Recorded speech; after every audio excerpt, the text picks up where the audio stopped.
अध्याय 6 पिंडदान का महत्व। मृतक शरीर की आत्मा अपने साथ कर्मों का लेखा जोखा दूसरे लोक या अगले जीवन के लिए नहीं ले जाती है। आत्मा अपने साथ अपने कर्मों का ब्यौरा, जो कि एक चिप कार्बन के कर पर अंकित होता है और जिसे चित्रगुप्त भी कहा जाता है। चित्र का अर्थ तस्वीर और गुप्त का अर्थ जिसका भेद न मालूम हो। यह एक अलौकिक क्रिया है और जो कि वायु द्वारा साथ जाता है और जिसे वायु चिप बोलते हैं। मृत्यु के बाद आत्मा के साथ चिपका रहता है। यह वायु आत्मा साधारण आँखों से दिखाई नहीं देती है और यह अंगूठे जितनी बड़ी होती है, परंतु इसकी मोटाई नहीं दिख सकती है और पूरे जीवन का ब्यौरा कार्बन, वायु या हाइड्रोजन कर्क पर प्राणी जो कुछ भी देखता, सुनता, बोलता और सोचता है अंकित हो जाता है। इसमें अंकित सारी सूची यह चिप यमराज को देता है। केवल यमराज ही इसको पढ़ सकता है और नष्ट कर सकता है, और उसे नष्ट करने के बाद ही यमराज प्राणी के कर्मों अनुसार उसे दंडित करते हैं। जब तक वायु चिप आत्मा के साथ रहता है और वायु आत्मा दूसरा शरीर धारण नहीं कर सकती, जब यह चिप वायु आत्मा से अलग किया जाता है, तब शुद्ध आत्मा अपने कर्मों अनुसार दुख या सुख का भोग करके नया शरीर धारण करती है और मृत्यु उपरांत वायु आत्मा मृतक शरीर में प्रवेश करने की कोशिश करती है, परंतु यह प्रेत आत्मा मृतक शरीर उसकी अस्थियों के पास वायु में दुखी रूप में मंडराती रहती है और प्रेत आत्मा मृत स्थान पर तब तक रहती है जब तक यह प्रेत आत्मा से वायु आत्मा में नहीं बदल जाती है, और यह वायु आत्मा ही यमराज के पास जाने में सक्षम होती है।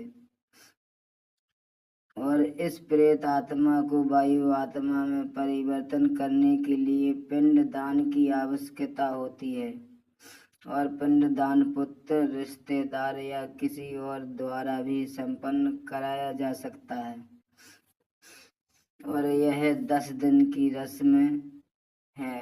पिंडदान को 4 भागों में बांटा जाता है। 2 भाग 5 भूतों, पृथ्वी, जल, वायु, अग्नि और आकाश, 1 भाग यमदूतों और 1 भाग प्रेत आत्मा के लिए अर्पण किया जाता है। और 9 दिन तक यह भोज खाने के बाद प्रेत आत्मा प्रेत शरीर में, जिसका नाप मनुष्य शरीर के हाथ जितना होता है, बदल जाती है और 10वें दिन इसको शक्ति मिलती है, और इस शक्ति के साथ यह यमराज तक के रास्ते पर चलने को तैयार हो जाती है, और इस रास्ते को मृतक सड़क भी कहा जाता है। और पिंडदान में दी हुई लाई से प्रथम दिन सर, दूसरे दिन गर्दन, तीसरे दिन हृदय, चौथे दिन पीठ, 5वें दिन धुनी, 6वें दिन कुल्हे गुप्त अंग, 7वें दिन जांग, 8वें दिन घुटने, 9वें दिन पैर, 10वें दिन भूख प्यास, और यह निर्वाचित प्रेत शरीर भूख प्यास से दुखी 11वें और 12वें दिन भोजन करता है। 13वें दिन प्रेत शरीर यमदूतों के पास बुलों में जकड़ा एक बंदी बंदर की तरह मृत्यु सड़क पर घसीटता हुआ चलता है और यह नगरी दूरी 86,000 योजन, 1 योजन 15 किलोमीटर लगभग भाग में है और यह दिन रात में 247 योजन चलता पड़ता है और 16 पूर्व रास्ते में अनेक प्रकार की यातनाएं, दुर्लभ रास्ते, भयानक पीड़ाएं 11 महीनों तक सहते हुए यमराज का राज्य शुरू हो जाता है और वहां से यह नगरी का रास्ता शुरू होता है जो कि इससे भी कष्टदायी होता है।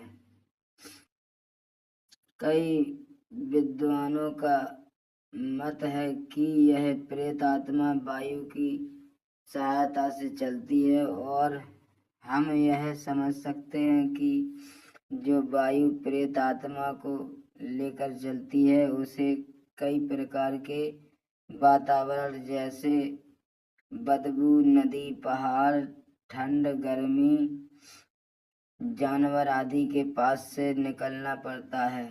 गरुड़ पुराण में बैतरणी नदी का इतना भयानक रूप वर्णन किया है, संभवतः प्राचीन काल में लिखा गया है। यह ग्रंथ उस समय में ब्राह्मणों और गौ की सुरक्षा के हेतु आम जनता के दिलों में एक अलौकिक भय बिठाने के लिए वर्णित किया गया है ताकि लोगों में ब्राह्मणों को गौ अन्न दान देने से उनके पाप नष्ट होने का भ्रम बना रहे।